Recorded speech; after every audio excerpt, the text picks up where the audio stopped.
श्री शिवाय नमस्तुभ्यम। दोस्तों, आज हम इस वीडियो में आपसे बात करने वाले हैं माघ पूर्णिमा के बारे में। हिंदू धर्म में माघ पूर्णिमा तिथि का बेहद ही धार्मिक महत्व होता है। पूर्णिमा मास का अंतिम दिन होता है, फिर फाल्गुन मास की शुरुआत हो जाती है। माघ मास में स्नान का महत्व बहुत ही ज़्यादा होता है। ऐसा माना जाता है कि अश्वमेध यज्ञ के बराबर इसका महत्व बताया गया है। माघ पूर्णिमा के दिन नदी में स्नान करने से आरोग्य के साथ सुख समृद्धि की प्राप्ति होती है। पूर्णिमा तिथि को लोग दूर से नदियों और तालाबों में स्नान करने के लिए पहुंचते हैं। खासकर प्रयागराज के संगम में स्नान करने लाखों लोग हर साल पहुंचते हैं। कहा जाता है कि अगर आप माघ पूर्णिमा के दिन प्रयागराज में 3 बार स्नान करते हैं और डुबकी लगा के स्नान करते हैं तो आपको अत्यधिक फल मिलता है। अब देरी न करते हुए आपको बताते हैं कि 2024 में माघ पूर्णिमा कब है, व्रत व स्नान दान किस दिन किया जाएगा। और क्योंकि इस दिन चंद्र देवता की भी पूजा की जाती है, पूर्णिमा का व्रत चंद्र देवता के लिए रहता है और इस दिन सत्यनारायण भगवान का भी व्रत रखा जाता है। तो चंद्र दर्शन का टाइम क्या रहेगा? श्री सत्यनारायण भगवान की कथा भी कई लोग पूर्णिमा के दिन करवाते हैं। साल 2024 में इस बार माघ पूर्णिमा 24 फरवरी शनिवार के दिन और इसी दिन स्नान दान किया जाएगा। मान्यता है कि पूर्णिमा के दिन सभी देवी देवता पृथ्वी लोक पर आते हैं और भ्रमण करते हैं और देखते हैं कि कौन सा व्यक्ति धार्मिक रूप से पूजा पाठ कर रहा है और कौन लोग पूजा पाठ में ध्यान नहीं लगा रहे हैं। इसलिए पूर्णिमा के दिन पवित्र नदी में स्नान करना चाहिए। अगर आप नदी में स्नान करने नहीं जा सकते तो आप अपने घर में नहाने के पानी में गंगा जल डालकर माँ गंगा का स्मरण करके स्नान कर लेना चाहिए। फिर ब्राह्मण को दान करना चाहिए और उसके बाद गरीबों को दान दक्षिणा देना चाहिए अपने स्वेच्छानुसार। पौष मास से शुरू कल्पवास भी पूर्णिमा के दिन समाप्त हो जाता है।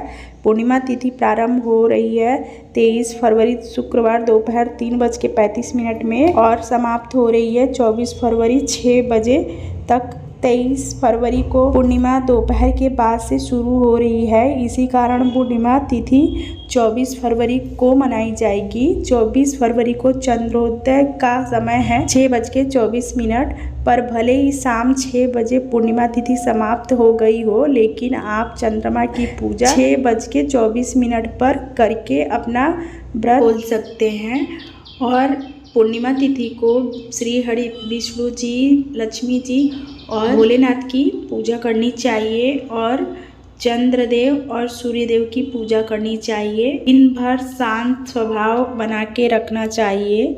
किसी से लड़ाई झगड़ा नहीं करना चाहिए, चिड़चिड़ापन नहीं करना चाहिए। पितरों का भी तर्पण करना चाहिए।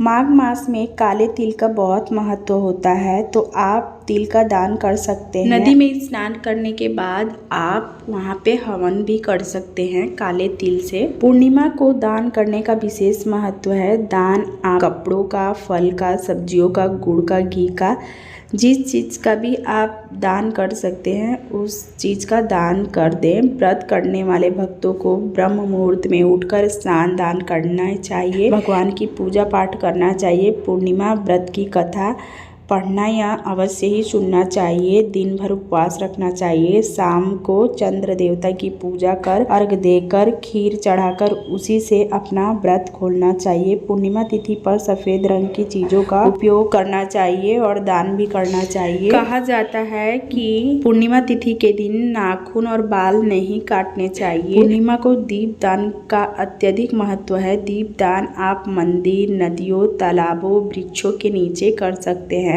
भगवान विष्णु को जो भी भोग लगाएं तुलसी पत्ता अवश्य ही डालें। एक दिन पहले ही तुलसी पत्ता को तोड़कर रख लें, क्योंकि पूर्णिमा तिथि वाले दिन तुलसी पत्ता नहीं तोड़ना चाहिए। जिन लोगों के कुंडली में दोष हो व मन अशांत रहता हो बहुत ज़्यादा मानसिक तनाव रहता हो, ऐसे लोगों को चंद्र देवता की पूजा अवश्य ही करनी चाहिए। तो दोस्तों अब हम आपको बताने वाले हैं श्री प्रदीप मिश्रा जी द्वारा बताए गए पूर्णिमा के दिन का उपाय, जो कि माघी पूर्णिमा का उपाय है। तो आप लोग वीडियो को लाइक अवश्य करें और ज़्यादा से ज़्यादा वीडियो को शेयर करें, और चैनल को सब्सक्राइब नहीं किए हैं तो अवश्य ही सब्सक्राइब करें। तो अब हम बताना शुरू करते हैं। पहला उपाय, पूर्णिमा तिथि को 1 लोटा जल में 5 बेलपत्र व 1 कमल गट्टा डालकर भगवान चंद्रेश्वर महादेव का नाम लेकर शिवलिंग पर चढ़ाएं। गरीबी दूर हो जाएगी, सारा कष्ट खत्म हो जाएगा। तो अब हम बढ़ते हैं दूसरे उपाय की तरफ। पूर्णिमा की रात्रि अगर गर्भवती स्त्री रात्रि में अगर अपने नाभि पे चंद्र की दृष्टि अगर पड़ा लेती है तो बच्चा विकलांग नहीं पैदा होता है। अब बढ़ते हैं तीसरे उपाय की तरफ। पूर्णिमा के दिन 1 चावल का दाना व 1 बेलपत्र जिसका डंडी का मुख अपनी ओर हो, चंद्रमौली भगवान का स्मरण कर 1 लोटा जल चढ़ाकर नैनों में जल को लगाकर अपने घर आ जाए। सब कुछ आपके जीवन में अच्छा ही अच्छा होने लगेगा। चौथा उपाय, माघ पूर्णिमा को सूर्यास्त के बाद यानी प्रदोष काल में माता लक्ष्मी की पूजा करें। पूजा के समय माता लक्ष्मी को बतासा, मखाने की खीर, दूध से बनी सफ़ेद मिठाई का भोग लगाएं। इसके अलावा माता लक्ष्मी का कनक धारा स्रोत का पाठ करें। ऐसा करने से माता लक्ष्मी बहुत ही प्रसन्न हो जाएंगी और आपके यहाँ धन की अपार वृद्धि होना शुरू हो जाएगा। पांचवा उपाय के तरफ बढ़ते हैं। पूर्णिमा की रात्रि को ये उपाय करने से बड़ी बीमारी, बड़े से बड़ा कष्ट,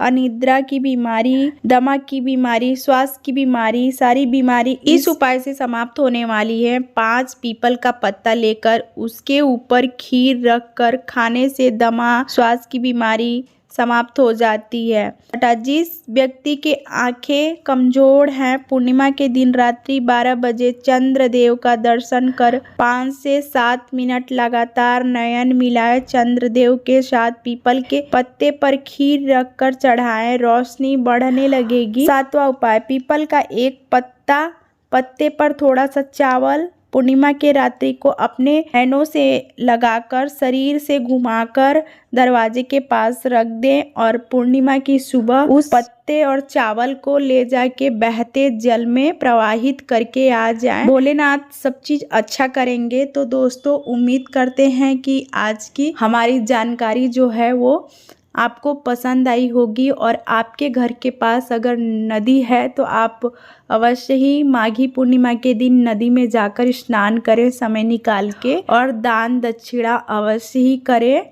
तो 24 फरवरी को है माघी पूर्णिमा। अब आखिरी उपाय आपको बता रहे हैं। पति पत्नी का दाम्पत्य जीवन मधुर बनाने के लिए चंद्रोदय के समय जल में गाय का दूध मिलाकर एक साथ चंद्रमा को अर्घ देने से दाम्पत्य जीवन में मधुरता आती है।